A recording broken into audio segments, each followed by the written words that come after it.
السلام علیکم ورحمۃ اللہ وبرکاتہ. میں آپ کی پیاری مائرہ. امید ہے آپ سب خیریت سے ہوں گے. آج جس عنوان پر بات ہوگی اس کا نام ہے اللہ کو ناراض کرنا. اللہ کو ناراض کر کے کہاں جاؤ گے؟ دنیا کے کس کونے میں چھپ جاؤ گے؟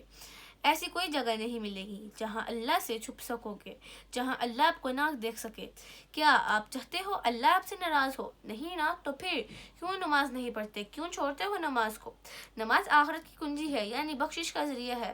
کیونکہ ایسا کام کرتے ہو جس سے اللہ ناراض ہو. اس بندے کا جینا کیسا کہ جس سے اللہ ناراض ہو. وہ کام کرے جس سے ہمارا اللہ ہم سے خوش ہو.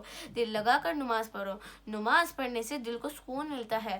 کیا آپ کو نہیں پتا نماز کتنی دیر کی ہے؟ فجر 6 منٹ، ظہر 15 منٹ، عصر 8 منٹ، مغرب 10 منٹ اور عشاء 18 منٹ.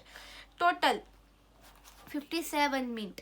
تو کیا آپ کے پاس 24 گھنٹوں میں سے 1 گھنٹہ بھی نہیں ہے؟ میرے دوستوں، پڑھو نماز کو دل سے. ایسا نہ ہو کہ کہیں آپ کی نماز ہو جائے. میرے دوستوں، مت کرو اپنے اللہ کو ناراض، کیونکہ لوٹ کر پھر اسی کے پاس آنا ہے.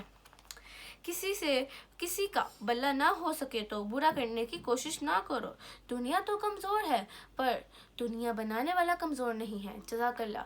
امید ہے آپ کو میرا ولاگ بہت اچھا لگا ہوگا. اگر اچھا لگا ہوگا تو لائک کیجیے، سبسکرائب کیجیے اینڈ بیل آئیکن کے بٹن کو دبانا نہ بھولیے گا. تب تک کے لیے مجھے اپنی دعاؤں میں یاد رکھیے گا. ملتے ہیں اپنے نیکسٹ ولاگ میں. تب تک کے لیے اللہ حافظ.